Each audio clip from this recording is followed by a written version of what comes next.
Liturgia de la Palabra. Lunes 16 de noviembre, 33ª semana del tiempo ordinario. Del libro del Apocalipsis del apóstol San Juan. Esta es la revelación que Dios le confió a Jesucristo para que Él manifestara a sus servidores lo que tiene que suceder en breve, y que comunicó por medio de un ángel a su siervo Juan, el cual narra lo que vio y afirma que es palabra de Dios, atestiguada por Jesucristo. Dichosos los que lean y escuchen la lectura de esta profecía y hagan caso de lo que en ella está escrito, porque el tiempo señalado está cerca. Yo, Juan, les deseo la gracia y la paz a las 7 comunidades cristianas de la provincia de Asia, de parte del que es, del que era, del que ha de venir, y de parte de los 7 espíritus que están ante su trono. Oí al Señor que me decía: al encargado de la comunidad cristiana de Éfeso, escríbele así: esto dice el que tiene las 7 estrellas en su mano derecha y camina entre los 7 candelabros de oro. Conozco tus obras, tu esfuerzo y tu paciencia. Sé que no puedes soportar a los malvados, que pusiste a prueba a los que se llamaban apóstoles sin serlo, y descubriste que eran unos mentirosos. Eres tenaz, has sufrido por mí, y no te has rendido a la fatiga. Pero tengo algo en contra tuya, que ya no tienes el mismo amor que al principio. Recuerda de dónde has caído, arrepiéntete y vuelve a proceder como antes. Palabra de Dios. Al Salmo respondemos: el Señor protege al justo.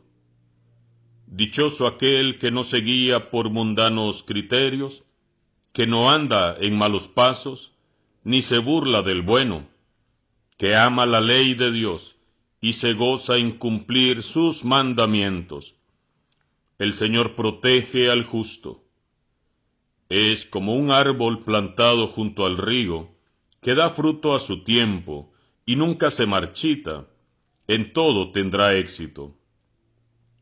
El Señor protege al justo. En cambio, los malvados serán como la paja barrida por el viento, porque el Señor protege el camino del justo, y al malo sus caminos acaban por perderlo. El Señor protege al justo. Proclamación del Santo Evangelio de Jesucristo según San Lucas. En aquel tiempo, cuando Jesús se acercaba a Jericó, un ciego estaba sentado a un lado del camino, pidiendo limosna. Al oír que pasaba gente, preguntó qué era aquello, y le explicaron que era Jesús el Nazareno, que iba de camino. Entonces él comenzó a gritar: Jesús, hijo de David, ten compasión de mí. Los que iban adelante lo regañaban para que se callara, pero él se puso a gritar más fuerte: Hijo de David, ten compasión de mí. Entonces Jesús se detuvo y mandó que lo trajeran. Cuando estuvo cerca, le preguntó: ¿qué quieres que haga por ti? Él le contestó: Señor, que vea. Jesús le dijo: recobra la vista, tu fe te ha curado. Enseguida el ciego recobró la vista y lo siguió, bendiciendo a Dios. Y todo el pueblo, al ver esto, alababa a Dios. Palabra del Señor. Damos inicio hoy lunes 16 de noviembre a esta nueva semana litúrgica del tiempo ordinario, la semana 33. Y como lo hemos venido meditando al final de este tiempo litúrgico, toda la palabra de Dios se enfoca y nos ubica a nosotros al final de los tiempos, porque terminaremos este ciclo litúrgico con la solemnidad de Jesucristo, Rey del universo. Es decir, nos encaminamos como iglesia, como hombres y mujeres de fe, a ese encuentro definitivo con Jesucristo, el Rey del universo. Y como lo hemos venido meditando, toda la palabra de Dios no es para asustarnos, no es para llenarnos de miedo, sino más bien para llenarnos de esperanza, de ánimo, de confianza, y ciertamente para revisar también nuestra vida personal y a ver qué cambios debe de haber en nuestra vida. Ya lo hemos meditado semanas anteriores, hablando un poco del libro del Apocalipsis de San Juan, que de ninguna manera es un libro al que hay que tenerle miedo, verlo como un libro raro, extraño, de cosas feas, de susto, de miedo. No, este libro es un hermoso libro que a lo largo de esta semana vamos a meditar por lo menos hasta el miércoles, porque a partir del jueves 19 entramos en un tiempo que la Iglesia siempre retoma al final del tiempo litúrgico. Las témporas, el 19, témporas de acción de gracias. El viernes, témporas penitenciales, es decir, son tiempos especiales para meditar primero en la acción de gracias y luego en esa actitud penitencial. Por eso desde ya les recomiendo que aunque no podamos leer la profecía de San Juan en el Apocalipsis, que podamos al menos leer el mensaje que se da a las 7 iglesias, porque estos primeros capítulos están dedicados a 7 iglesias. Veamos pues, capítulo 1, versículo 1 en adelante. Esta es la revelación que Dios le confió a Jesucristo, para que Él manifestara a sus servidores lo que tiene que suceder en breve. Veamos entonces, hermanos y hermanas, que ciertamente algunas cosas del libro del Apocalipsis son profecías para nuestro futuro, pero la mayoría de las cosas que tiene el libro del Apocalipsis ya sucedieron en un tiempo de la iglesia muy difícil, en un tiempo en que la iglesia fue perseguida, en el que no había una libertad religiosa. Entonces, el escribir de esta manera era para poder librarse un poco de toda esa persecución, y es como en tiempos de guerra que los ejércitos hablan en claves, se comunican con claves, con números, con frases que solo ellos entienden. Entonces el libro del Apocalipsis está escrito así, en clave, y hay que saber interpretarlo. Por eso San Juan dice lo que tiene que suceder en breve, pero no en breve para nosotros, sino en breve para ellos, porque muchas de las cosas que están en el libro del Apocalipsis sucedieron ya en el tiempo de San Juan, de la comunidad juánica, y que comunicó por medio de un ángel a su siervo Juan. Y vean qué hermoso, por lo cual yo siempre insisto que no hay que tener miedo al libro del Apocalipsis y a sus profecías, porque miren cómo empieza Juan su libro.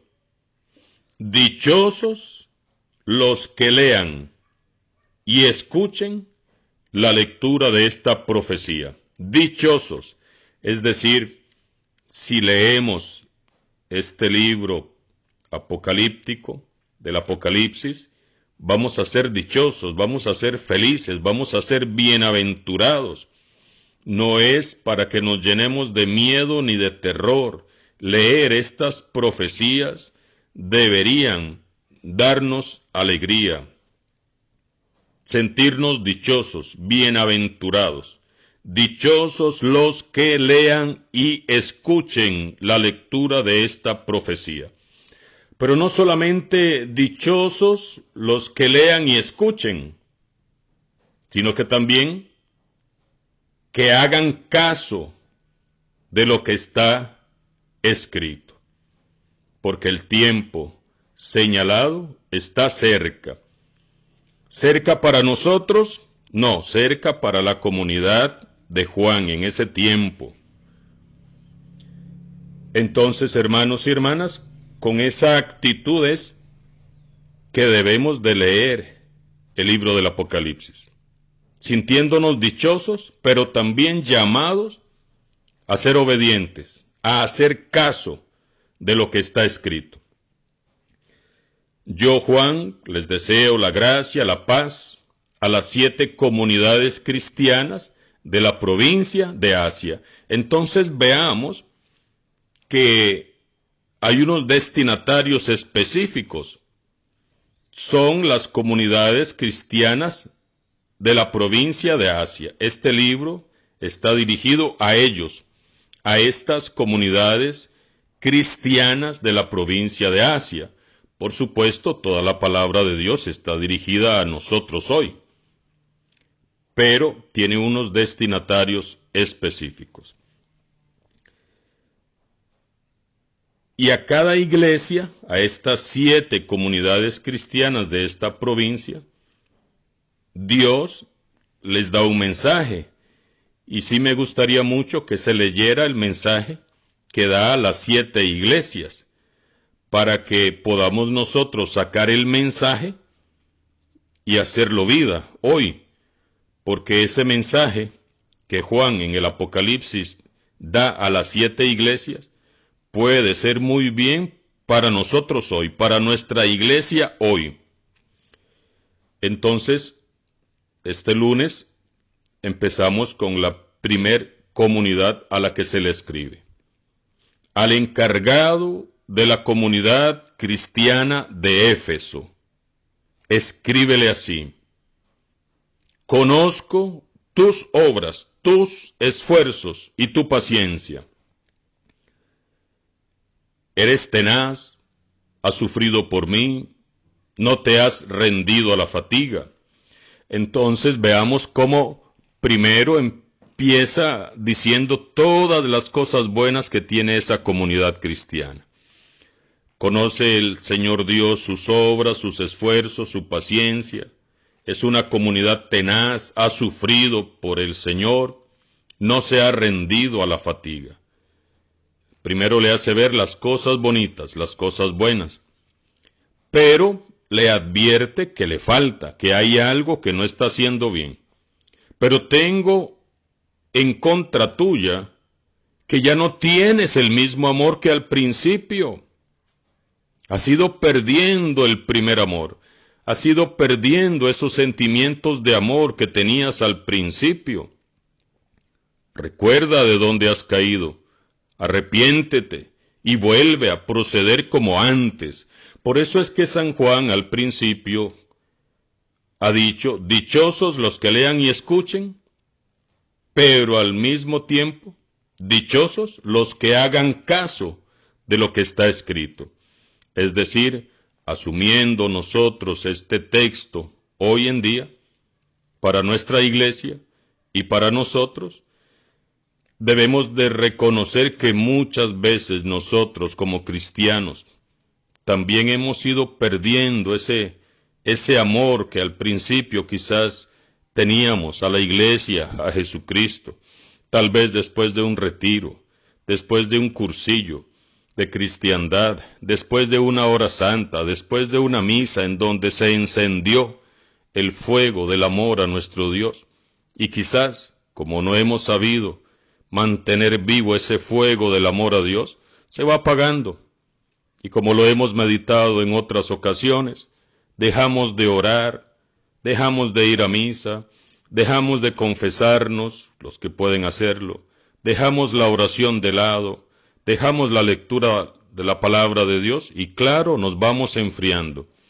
Entonces, en este aspecto, el libro del Apocalipsis también es para nosotros hoy, para que meditemos cuáles son las cosas buenas que como cristianos tenemos, que como iglesia tenemos, porque esas las conoce Dios, pero también que asumamos el llamado de atención que se le hace a la comunidad cristiana de Éfeso, pero que se nos hace a nosotros hoy, porque muchos cristianos también han ido perdiendo ese primer amor y se han ido dejando llevar por las cosas del mundo.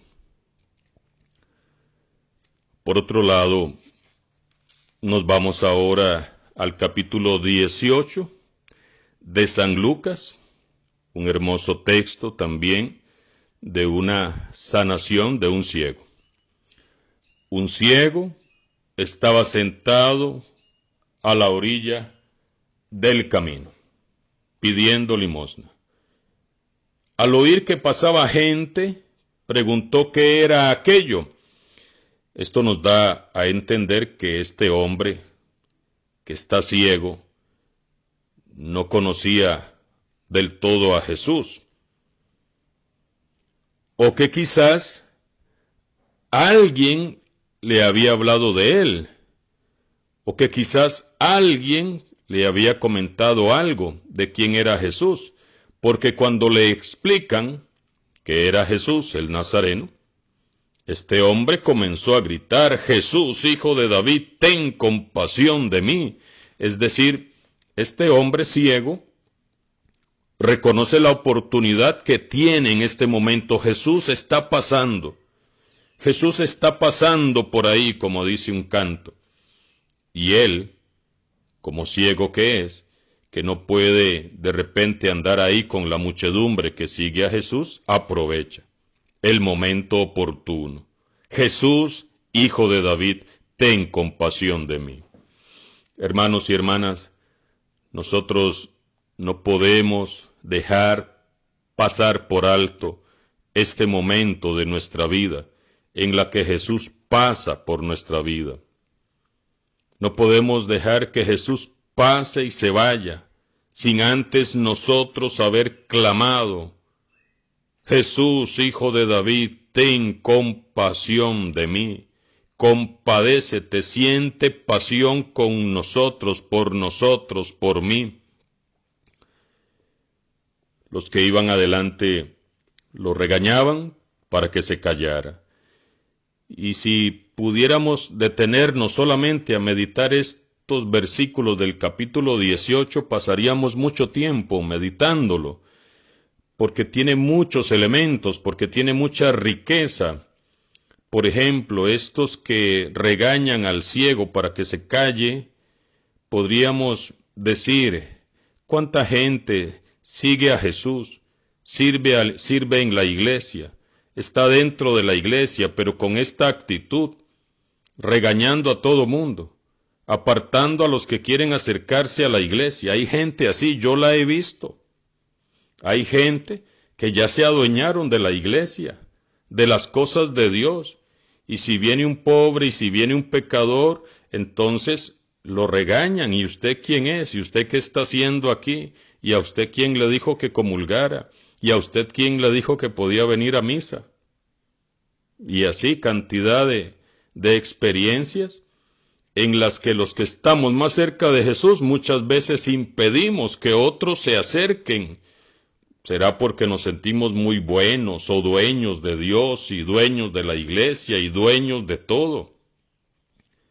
Pero no podemos tomar esta actitud. Más bien, los que estamos cerca de Jesús debemos ayudar, apoyar a aquellos que están lejos para que se acerquen.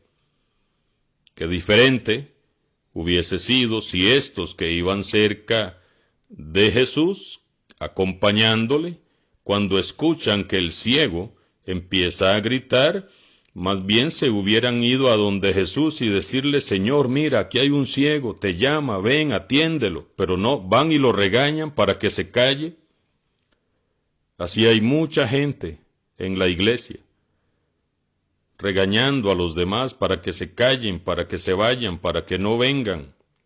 Y nosotros no podemos tomar esa actitud. Pero este hombre, en vez de callarse, más bien gritaba más fuerte: Hijo de David, ten compasión de mí. ¡Qué fe! Y así debe de ser tu fe, que nada te desanime. Vas a encontrar y vas a ver y vas a oír cosas dentro de la iglesia que te pueden desanimar, pero no te desanimes. Grita más fuerte, ten más fe, más confianza. No te fijes en aquellos que quizás dan mal ejemplo o tienen actitudes que no son tan cristianas. ¿Te imaginas si este ciego hubiera hecho caso a los que lo regañaban y le dijeron que se callara? Ahí estuviera ciego todavía. No hubiese recibido el milagro. Así que nunca te vayas de la iglesia por el mal ejemplo, el mal testimonio de otras personas, que deberíamos de dar un buen testimonio. Sigue clamando, sigue orando, sigue llamando a Jesús, el Hijo de Dios. Jesús se detiene y le pregunta: ¿qué quieres que haga por ti? Es una pregunta extraña, porque Jesús está viendo que es un ciego, que está a la orilla del camino, que le está diciendo: Hijo de David, ten compasión de mí. ¿Por qué le pregunta qué quieres que haga por ti? Si es evidente lo que Jesús tiene que hacer, si es evidente qué es lo que ese hombre está pidiendo. Pero Jesús quiere escuchar de su boca, de la boca del ciego, qué es lo que él quiere. Y esto es importante, porque a veces nos acercamos a Dios y no sabemos ni qué es lo que queremos. Debemos de tener claridad qué es lo que queremos en nuestra vida. Porque de repente, si Jesús no le pregunta qué quieres que haga, o de repente el ciego le dice: bueno, que me saque la lotería para tener más plata. Debe de haber una claridad de lo que queremos, como la del ciego. El ciego estaba seguro que lo que quería era recobrar la vista. Señor, que vea. Era lo más importante. Que te vea a ti, Señor. Que pueda ver las maravillas que has creado. Señor, que me pueda ver a mí mismo. Que me pueda ver tal cual soy. El ciego, si era ciego de nacimiento, nunca había visto absolutamente nada, no había visto la creación, no se había mirado él. Qué importante, hermanos y hermanas, la petición del ciego. Señor, que vea. Muchos de nosotros deberíamos unirnos a este ciego y también decirle: Señor, que vea. Señor, que pueda ver mi vida, que pueda ver mis pecados, que me pueda arrepentir. Señor, que pueda ver mi realidad para acercarme a ti. Señor, que te pueda ver a ti. Señor, que pueda ver con claridad cuáles cosas tengo que cambiar, cuáles cosas tengo que mejorar. Señor, que pueda ver el camino que me conduce hacia ti. Señor, que te pueda ver a ti. Y Jesús le contestó: recobra la vista, tu fe te ha curado. ¿Qué es lo que curó al ciego? La fe. Hermanos y hermanas, ¿qué es lo que va a hacer milagros en tu vida? Tu fe. tu confianza plena en Dios.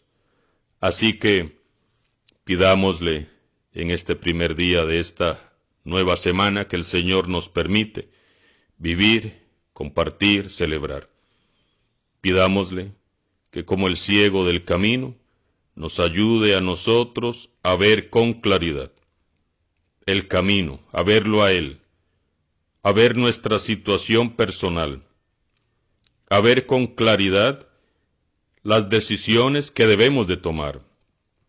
Señor Jesús, aquí estamos como el ciego del camino, queriendo un milagro, pidiendo un milagro. Queremos verte. Que nuestra fe sea tan grande que podamos tener ese milagro que necesitamos. Que así sea. Y que la bendición de Dios Todopoderoso, Padre, Hijo y Espíritu Santo, descienda sobre ustedes y sus familias y les acompañe siempre. Amén.